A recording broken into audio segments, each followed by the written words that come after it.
Hi viewers, I'm Jane, the ultimate Filipina. Today I'm here in beautiful Roxas City and I will interview Sir Michael. He's from Toronto, Canada. That's right. Hello, everybody. Yes, sir. Michael, nice to finally meet you. It was good to meet you. Yeah, I think apparently we've been in same place, but missing the same city at the same time. Yeah, last by a time, couple days. I already communicated with you last time, last June, but you're moving here in Roxas City. Yeah, I came to this paradise. Okay, sir, let's start. Michael, please tell viewers about your channel, its content, and anything else you would like to share. Sure, okay.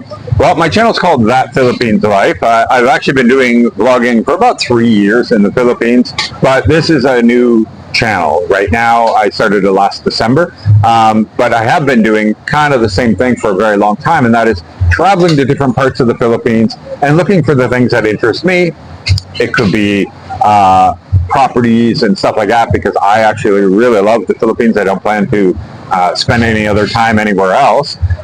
So I'm kind of thinking long term that way. But then also just, I don't know, like everything that I love interesting, like for example, over on the other side of this water here in a couple months is the rodeo. And I didn't know that they actually have a rodeo in the Philippines, like a real Canadian American style rodeo where they're roping steers and stuff like that. Everybody wears cowboy hats and cowboy boots, and I think a lot of people don't know about these things in the Philippines. So I just share whatever I find, and I think it's pretty cool and I enjoy it. But now I live here on the beach here in Roxas City, and I have this bar usually behind me called the Canadian Beaver, and so often my vlogs are also mixed in with my daily life and running a bar and living on the beach and all the things that come with it. For example, we just had a big freak storm that just came in and did a ton of damage to the bar on one side today. So actually just before we recorded this, we were dealing with a lot of that issues. Isn't it today have typhoon? Not a typhoon, just a freak storm. Yeah, crazy wind, crazy winds. Okay, which do you prefer, sir? Iloilo or here in Roxas City? All right, so Iloilo is still a place I highly recommend everybody because it is so clean, so advanced, great infrastructure, not just one like area, like the city as a whole. Really beautiful place. But for me, I was always looking to live on a beach. I had to live on a beach. I was from Canada. I was from freezing cold temperatures, and I really wanted to live somewhere on a beach. If I were to sit and close my eyes back in Canada, it was to live with this beautiful ocean right in front of me. But I also learned very quickly when I lived on Boracay for 8 months that just the beach alone wasn't enough, that I had to have the conveniences. And Boracay has only a very small mall that has really nothing in it. And so I couldn't get the things I kind of wanted. And so you had to sacrifice a lot to live there. And so when I moved to Iloilo, I got all the great stuff I wanted. I could have anything and everything I wanted, but I couldn't live on the beach. But I came here, and SM is 2.5 kilometers from where we're sitting right now. The airport's 2.3 kilometers from where we are right now, and I get to live on a beach. So it just checked all of my boxes. But for many people, they want more out of life than the beach life. And so that's why I tell people Iloilo, because Iloilo is the place where, yeah, they got some nightclubs, but what's that? Or the beach in Iloilo. Yeah, you can't live on the beach in Iloilo, and you can't swim in that water. Right? The water is considered red flag. It's contaminated. You have to go as far as Otan to be able to start swimming in the water there, or go to the island of Guimaras.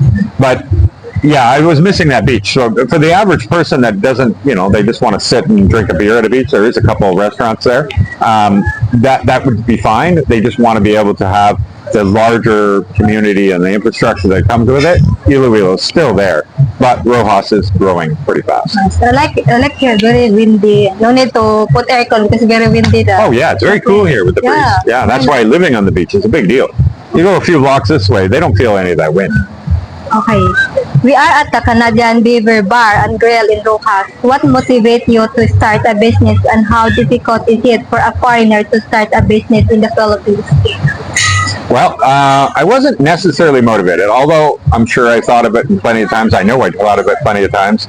Like the movie Cocktail with Tom Cruise, I wanted one of those little small tiki bars on a beach. I thought that would be a great idea. And so I didn't have it as a big dream. It just was a thing in the back of my head. But one day I was over here, and there was a smaller place called Barracuda that was right here. And I was sitting with the owner and a few other people, and I kept telling him over the 2 or 3 times I visited that you really should partner with me or something, because the place is always empty. You never do anything in marketing or anything. And he really built it for a boat ramp, and then he just wanted a place to hang afterwards when he went out in his boat and came back. And so he's like, yeah, I'm just too busy. I don't have time for it. Did you buy this one, sir, the land? So no, you can't buy the land here. All this land is owned by the resort across the street, the San Antonio. So all the restaurants, everything, they're all leasing. Oh, okay. Right? They lease the land, and then you build your own bar or restaurant, whatever you want, on top of that land. Now, I don't say all of it, but quite this big, large area anyway is all owned by San Antonio. Only this area you want. The other side is different already. No, that's San Antonio. That's San Antonio. That resort across the street owns the land. Oh. Right? You rent you lease the land, just like a commercial business would, and you build your building on it. Or if there's a building there, then you buy it from whoever leased it before. They own the building on top. And so I did buy the smaller bar that was here for 200,000 pesos. But yeah, I just did it because he's like, you know what, on time, just buy it, Michael. I said, oh, okay, why not? The best seller here, sir. But, you know, in hindsight, I may have not done the same things by and far. It is expensive, you know, especially I opened during rainy season. And so there's a lot of things that need to be done. I didn't start from zero, so you can't see everything that's going to break down and fall apart, and the storms are going to break, and you know, things that you're going to need to upgrade. And so it can be quite financially intensive in the beginning. And so just keep that in mind. Like if you think, oh, I'm going to get in for 700,000 to open, no, you expect to triple that price probably by the time you will turn a profit. But the income is good. No, not yet. Not yet. Oh, how many months you opened this one? I opened in June. June? Yeah, June 23. We haven't had a break-even month yet. So, no, I still put money into it. So, like, you only alone here for this kind of bar? Sorry? You only this one, like, no competent, right? That decided to have. Like, you only have this kind of bar. Yeah, this is my only bar. I've ever only had this bar. Yeah, that's right. Canadian Beaver is just one location, just what you see on this one spot. You collect a lot of customers. Please explain to viewers your philosophy of I don't live with regrets. Does it drive your ambition and decision making? Yeah. Well, I think in my life, ever since I was young, running away from like foster homes, and like when I was 13, 14, sleeping on the streets and everything, like I always took all the risks. You know, it would have been more comfortable to stay in that. It might have been miserable, but I was one of those people who was kind of stubborn, and I was just like, screw it. No, I'm going to just go figure out life myself and go and do crazy jobs that, you know, I was racing horses across the U.S. as a 16-year-old, 17-year-old instead of going to school. And I just kind of always took chances and those kind of things. And so I think my personality is already into that, where I'm very risk adverse, opened a lot of businesses or whatever, and if they failed, I learned something. It's not a loss to me. And you just kind of go on to do new things or whatever. So change and those kind of things we have some kids screaming. I don't know if you can hear that right over there, but change and stuff like that is really easy for me. I have no problem with change. I love change. I embrace change. And to me, it's just an exciting new chapter. Yeah. And so I think that's why some people can't live life with regrets, because they don't embrace change and they see it as a negative when it's a failure, right? But for me, yeah, failure, don't get me wrong, is bad. Nobody likes that. But you learn so much from that failure that it will help you go on further into other things. So I actually see everything as an advantage and an opportunity to get better. Okay. You previously lived in Iloilo City and Boracay. Why finally sitting on Roxas? Actually, you are about 2.5 hours drive from Iloilo City, and this is the price, Roxas, if I am correct. Yeah, everything's pretty close. You can get to Boracay in 3 hours from here, right? From Roxas to Boracay? Yeah. It's much faster than Iloilo to Boracay. It's 5 hours. So yeah, we can be in Boracay in 3 hours. So we can be in Kalibo in an hour and 20 minutes-ish. I can do 2 hours to Iloilo on a motorbike, though. But if you don't have a motorbike, you get stuck behind trikes and stuff like that. But a bike, you know, you can share the lane with a trike and stuff. You go much faster. They say here in Roxas to Boracay, 3 hours. Flight for flight or just Drive. drive? Yeah, it's 3 hour drive. The only airport right here flies to Manila 5 times a day. We need to go Manila first. To go Boracay. Yeah, so if you were to fly. Oh, okay. But if you go over here, we have a port with the to-go ferry. And you can take the to-go ferry that will take you right to Boracay also. But that takes like 4 or 5 hours because it's a very slow boat, right? By the time the boat leaves, it's about 4 or 5 hours. But you get to, drink and hang out at the bar and do all these things. So I guess it's not that bad. But for me, 3 hour drive is, I'm very used to driving a lot because I drive to Iloilo very, very frequently. So, yeah, I don't mind it. I think it's pretty decent. 3 hour drive. Your advice on a recent interview with fellow Canadian Alex on his Living Abroad channel.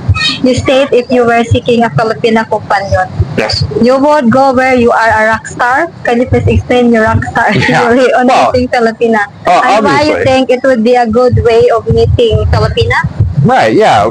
Yeah, what I was saying, I like how that got clipped that way because it was a little bit out of context, but that's okay. If you are going to an area where there is a lot of opportunities, A, for dating, B, for like big time careers and stuff like that. So if you go to, like, for example, Iloilo City has many great universities there. Most people are upper middle class. There's very, very, very large group of upper middle class there. And so a lot of people growing up, going to university, all expect to be doctors and really, really, really, really good paying jobs, right? And many of them want to move overseas, right? That's it. They're going to go get a job, and they're not even actually thinking of kids, marriage, all those kind of things till they're into their 30s, much like in the West it is, where they're not thinking, that's not the priority. And so, is that a good dating pool? Probably not, right? And also, the opportunities to date and stuff like that. There's nightclubs, there's tons of eligible bachelors, everything else. So if you're in an area like that, you are one of many, many. But there are smaller towns, like I mentioned in that video with him, with Benate was one, where there's, I'm probably getting wrong, it might be 5, but I'm going to say 7. 7 foreigners that live in that whole town of 40,000 or whatever it is.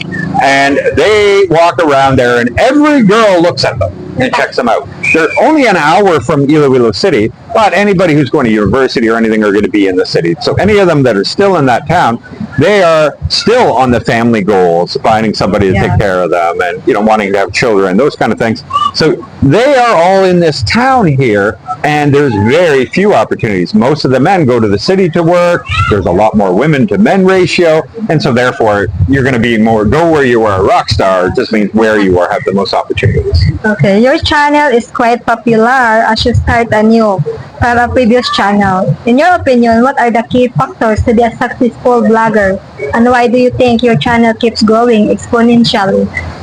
Well, it's actually a really easy formula that a lot of people are incapable of doing, and that's consistency in everything. So if you're uploading every day, do it every day. If you're uploading once a week, do it every week. And just imagine if you were watching on television, your favorite show comes on every Wednesday at 7 o'clock. That you start uploading on every Wednesday at 7 o'clock.